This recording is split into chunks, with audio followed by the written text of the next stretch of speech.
बिस्मिल्लाहिर्रहमानिर्रहीम। अस्सलाम वालेकुम students, welcome to CBEL concept based education learning YouTube channel. मैं हमाद अहमद आपका ट्यूटर। आज की इस वीडियो में हम बात करेंगे बीकॉम पार्ट 2 की और इसका सब्जेक्ट है कॉस्ट अकाउंटिंग। तो हमने chapter number 5 that chapter is financial statement CGS बिल्कुल न्यू एडिशन की बुक से स्टार्ट किया है। आज हम उसका क्वेश्चन 5.15 करेंगे। बहुत इंपॉर्टेंट ये क्वेश्चन है, आप सुनते वीडियो को लास्ट तक देखना है। तो वीडियो को स्टार्ट करने से पहले आप सुनसे ये रिक्वेस्ट है, वीडियोस को लाइक करें, चैनल को सब्सक्राइब करें और बेल आइकन को तो जरूर प्रेस करें ताकि जब भी न्यू वीडियो अपलोड हो आपको सबसे पहले उसका नोटिफिकेशन मिल जाए। तो स्टूडेंट्स, ये जो क्वेश्चन नंबर 5.15 है ये प्रीवियस तमाम क्वेश्चन से थोड़ा सा ट्रिकी होगा, थोड़ा सा इंपॉर्टेंट है क्योंकि इसमें हमने इनकम स्टेटमेंट बनानी है। अब हम पहले क्वेश्चन की रीडिंग करते हैं, फिर उसका सोल्यूशन देखेंगे। क्वेश्चन नंबर 5.15 है preparing operating statements from incompleted data at the end of its accounting year Al Hafeez industry provides following information sales for the year RS 2,25,000 cost of goods sold for the year RS 1,35,000 purchases of materials for the year question mark direct labor RS 48,000 cost of goods available for sale 1,94,000 income tax for the year RS 1,250 rupees inventories beginning और ending materials की price है beginning में RS 26,250 rupees, ending में है 28,125 rupees. Work in process में beginning की है 31,500, ending में है 43500। Finish goods question mark beginning में भी और एंडिंग में भी question mark. Direct material used during the year is equal to 60% of cost of goods sold. Factory overhead is 75% of direct labor cost. Marketing expenses are 10% of sales and administrative expenses are 5% of sales. नीचे required है, required 1 है income statement of the year, second है cost of goods manufactured and sold statement for the year।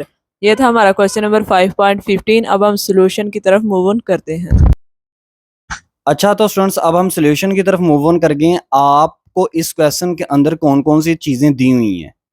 Opening material भी आपको दिया हुआ है, closing material भी आपको दिया हुआ है, आपको डायरेक्ट मटेरियल यूज्ड उसकी उसने परसेंटेज आपको दी हुई है। इसी तरह आपको उसने डायरेक्ट लेबर भी दिया हुआ है, FOH की भी परसेंटेज दी हुई है, आपको ओपनिंग वर्किंग प्रोसेस भी दिया हुआ है, क्लोजिंग वर्किंग प्रोसेस भी दिया हुआ है। आपको ओपनिंग फिनिश गुड नहीं दी हुई, क्लोजिंग फिनिश गुड भी नहीं दी हुई। इसके रिलेटेड आपको दिया हुआ है CGS, और आपको CGS means cost of good sold, और आपको कॉस्ट अवेलेबल फॉर सेल ये भी दिया हुआ है। अब आपने मालूम क्या करना है? मालूम रिक्वायरमेंट में आपने करना था इनकम स्टेटमेंट। तो इनकम स्टेटमेंट कैसे होती है, मतलब कैसे फाइंड आउट करते हैं आप? उसके लिए एक प्रोसीजर होता है, सेल माइनस CGS करें तो आता है GP में से ऑपरेटिंग एक्सपेंसेस लेस करें तो आपके पास नेट प्रॉफिट निकल आता है बिफोर टैक्स। और अगर टैक्स भी दिया हुआ है क्वेश्चन में तो आप टैक्स की अमाउंट को माइनस कर दो तो NP निकल आएगा।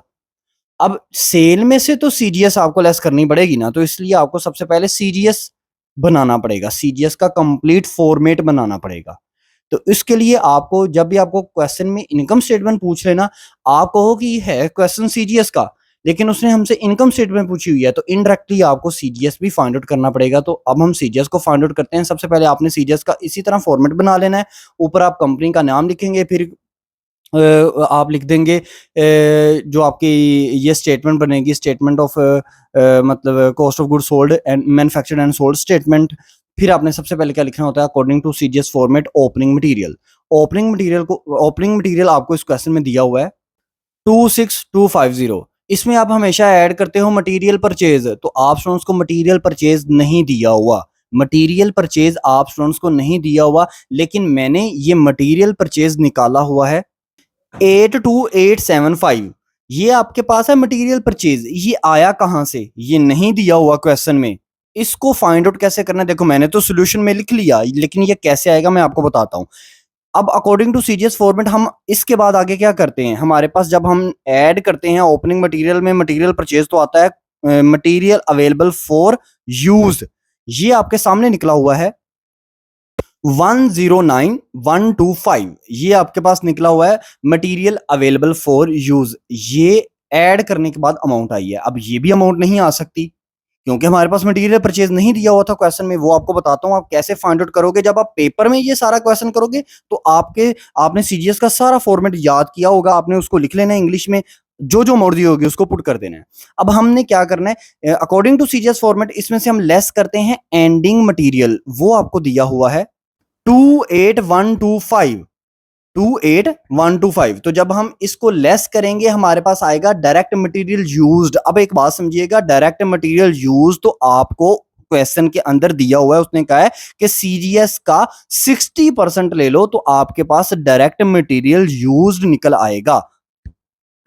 CGS cost of good sold आपको क्वेश्चन में दिया हुआ है 1,35,000, आपने इसका लेना है 60%। है जब आप इसका 60% लेंगे यानी कि मल्टीप्लाई बाय 60 डिवाइड 100 करेंगे, आपके पास आएगा डायरेक्ट मटेरियल यूज्ड 81,000। क्योंकि ये आपको क्वेश्चन में उसने कहा हुआ है कि डायरेक्ट मटेरियल यूज्ड जो है ना वो है आपके पास 81,000, सॉरी वो आपके पास है 60% ऑफ सीजीएस। अब आपके पास डायरेक्ट मटेरियल यूज निकला है ना, अब यहां से ऊपर की तरफ रिवर्स कैलकुलेशन जाएंगे तो मटेरियल परचेज भी निकल आ जाएगा और मटेरियल अवेलेबल फॉर यूज भी निकल आ जाएगा। कैसे, मैं समझाता हूं। आपने क्या करना है, डायरेक्ट मटेरियल जो यूज है 81,000, इसमें ऊपर की तरफ चलेंगे तो एंडिंग मटेरियल जो है वो ऐड हो जाएगा, क्योंकि ऊपर से नीचे की तरफ आए तो वो लेस हो रहा है, तो इसमें एंडिंग मटेरियल ऐड करें 28125। इसको आप क्या करें, डायरेक्ट मटेरियल यूज्ड की अमाउंट 81,000 में ऐड कर दें। ऊपर की तरफ चलना है हमने, इसको ऐड करना है, ऐड करेंगे हमारे पास मटेरियल अवेलेबल फॉर यूज आ जाएगा कितना 109,125। अब मटेरियल अवेलेबल फॉर यूज इस तरह आएगा कैलकुलेटर से।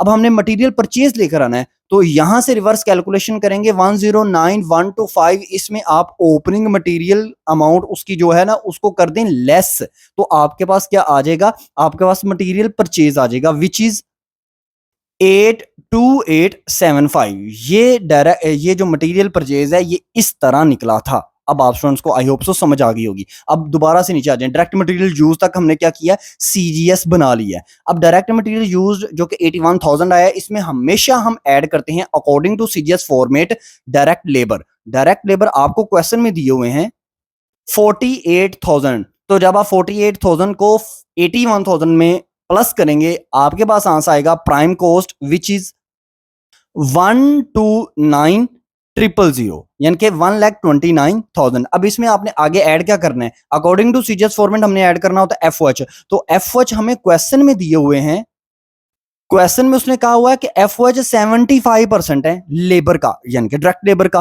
तो डायरेक्ट लेबर कितनी है 48,000, इसका 75% लें, 48,000 मल्टीप्लाई बाय 70 डिवाइड 100 करेंगे 36,000 आएगा। तो आपके पास अमाउंट आई 1,65,000, इसको हम कहेंगे टोटल करंट मैन्युफैक्चरिंग कॉस्ट।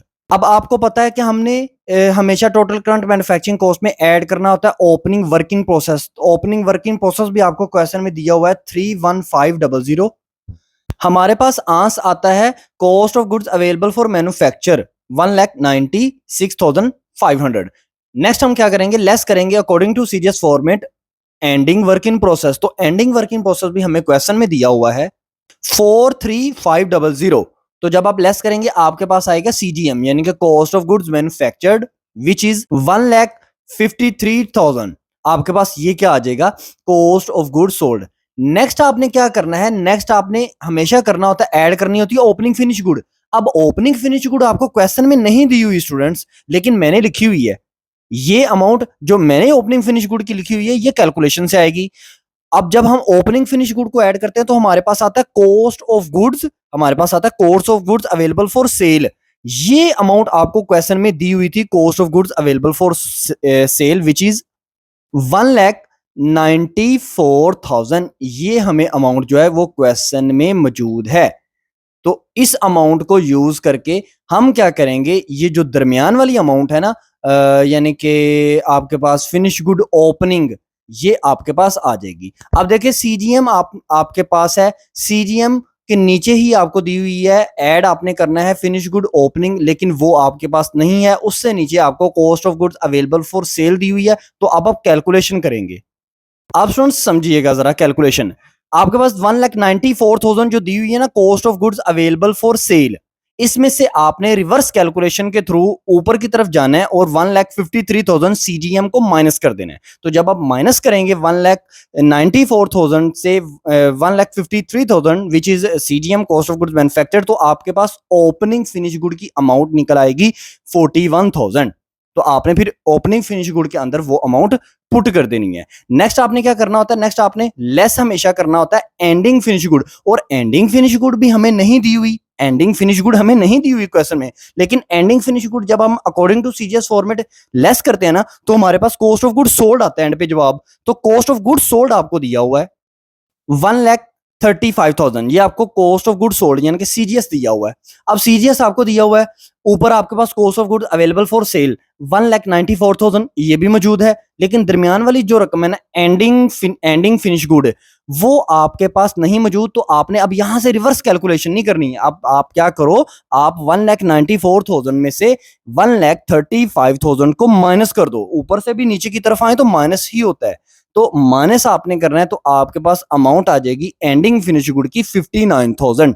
तो इस तरह स्टूडेंट्स ये आपका सीजीएस कंप्लीट हो गया। हमने कहां पर जाना है, हमने इनकम स्टेटमेंट बनानी है। तो अब हम इनकम स्टेटमेंट की तरफ मूव ऑन करते हैं। हमने सीजीएस का आंस निकाल लिया 1,35,000, ये हमारे पास सीजीएस का आंस वैसे भी दिया हुआ था क्वेश्चन में।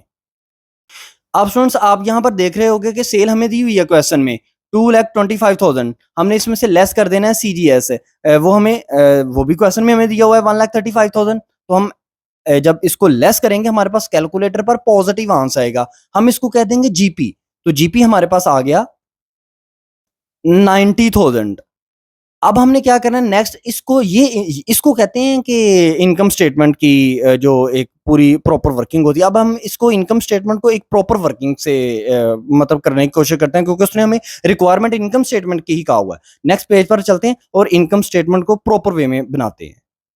अब स्टूडेंट्स हमने इनकम स्टेटमेंट बनानी है, तो इनकम स्टेटमेंट को प्रॉपर वे में बनाते हैं। इस तरह इनकम स्टेटमेंट की आप ऊपर देंगे, हेडिंग देंगे। सबसे पहले आपने सेल लिखनी होती है। सेल आपको क्वेश्चन में दी हुई है 2,25,000, इसमें से आपने सीजीएस माइनस करना है, ये भी क्वेश्चन में दिया हुआ है 1,35,000। जब आप माइनस करेंगे आपके पास आ जाएगा पॉजिटिव आंसर। तो पॉजिटिव आंसर आएगा तो आप उसको कहेंगे जीपी, ग्रोस प्रॉफिट, वो आएगा 90,000, 90,000। फिर आपने क्या करना है, लेस करना है। हमेशा इनकम स्टेटमेंट में लेस होते हैं जीपी के बाद ऑपरेटिंग एक्सपेंसेस। ऑपरेटिंग एक्सपेंसेस कौन कौन से एक्सपेंसेस होते हैं, वो तमाम एक्सपेंसेस जो कि आपके फैक्ट्री के रिलेटेड भी हों और हेड ऑफिस के रिलेटेड भी हों। अब आपको यहां पर दो तरह के ऑपरेटिंग एक्सपेंसेस दिए हुए हैं। नंबर 1 आपको दिया हुआ है सेलिंग एक्सपेंसेस। उसने कहा कि सेल का 10% लो, ये क्वेश्चन में रिक्वायरमेंट थी। तो सेल आपको दी हुई थी 2,25,000, इसका 10% लें, आपके पास आएगा 22,500। आपने इस अमाउंट को लिखना है। फिर उसने एडमिनिस्ट्रेटिव एक्सपेंसेस जो दिए हुए हैं उसके बारे में उसने इंफॉर्मेशन कही थी कि सेल का 5% लो, यानी कि सेल कितनी थी 2,25,000 मल्टीप्लाई बाय 5 डिवाइड बाय 100 करेंगे, आएगा 11,11250, 11,250 रुपीज। अब आपने इन दोनों की एक्सपेंसेस जो है ना वो निकाली, ये आपके ऑपरेटिंग एक्सपेंसेस है। इन दोनों को ऐड करके ना जीपी में से माइनस कर दो। जब आप ऐड करेंगे 22,500 1,1250, तो आपके पास आएगा 33,750। अब आपने क्या करना है, इसको 90,000 में से माइनस कर देना है 5,6,250, ये आपके पास आंसर आएगा। इसको आपने नेट प्रॉफिट बिफोर टैक्स लिखना है। क्यों सर, वैसे तो ये नेट प्रॉफिट ही होता है, हम एडवांस अकाउंटिंग में भी पढ़ते रहे हैं कि इसको नेट प्रॉफिट लिख देते हैं, लेकिन याद रखिएगा जब आपको क्वेश्चन में टैक्स भी दिया हो ना, तब आपने टैक्स को भी यहां से माइनस करना होता है। इसलिए आपको यहां पर लिखना पड़ेगा कि ये वो नेट प्रॉफिट है जो भी बिफोर टैक्स है, यानी कि इसमें से अभी टैक्स हमने माइनस नहीं किया हुआ। तो जब आप इसमें से टैक्स माइनस करेंगे ना, तो आपके पास एक्चुअल नेट प्रॉफिट निकल आएगा। और टैक्स आपको क्वेश्चन में दिया हुआ है 1,250, ये आपको इनकम टैक्स दिया हुआ है क्वेश्चन के अंदर। अब आपने इस अमाउंट को माइनस कर देना है नेट प्रॉफिट बिफोर टैक्स में से, तो आपके पास एक्चुअल नेट प्रॉफिट आ जाएगा, नेट प्रॉफिट आ जाएगा। इसको आप नेट प्रॉफिट आफ्टर टैक्स भी कह सकते हो, खाली नेट प्रॉफिट भी कह लो। ये रेशो वाला चैप्टर जिस स्टूडेंट्स ने किया हो ना एडवांस अकाउंटिंग में, उसको पता चल जाती है ये बात इजीली। अब आपके पास आंसर आ जाएगा नेट प्रॉफिट का 55,000। तो ये स्टूडेंट्स आपकी इनकम स्टेटमेंट थी जो कि क्वेश्चन में पूछी हुई थी। अब आप स्टूडेंट्स कहोगे सर जी अगर इनकम स्टेटमेंट ही पूछी हुई थी, जस्ट ये करते सीजीएस को क्यों बनाया? सीजीएस को आपको बनाना पड़ेगा, क्योंकि सीजीएस का क्वेश्चन है आपका। तो सीजीएस को आपने बनाना है, चाहे वो उसकी अमाउंट दे दे चाहे ना उसके अमाउंट दे। हालांकि इस क्वेश्चन में उसने 1,35,000 सीजीएस की अमाउंट आप स्टूडेंट से शेयर कर ली थी। तो स्टूडेंट ये आपका क्वेश्चन है, क्वेश्चन नंबर ये है 15। आई होप सो आपको ये समझ में आया होगा। अगर फिर भी कोई इशू है, कोई प्रॉब्लम है, तो कमेंट सेक्शन में पूछें। वीडियो अच्छी लगी लाइक करें, चैनल को सब्सक्राइब करें, वीडियोस को ज़्यादा से ज़्यादा अपने फ्रेंड्स में शेयर करें। अपना ख्याल रखें, अपने यूट्यूब चैनल का भी। अल्लाह हाफिज़।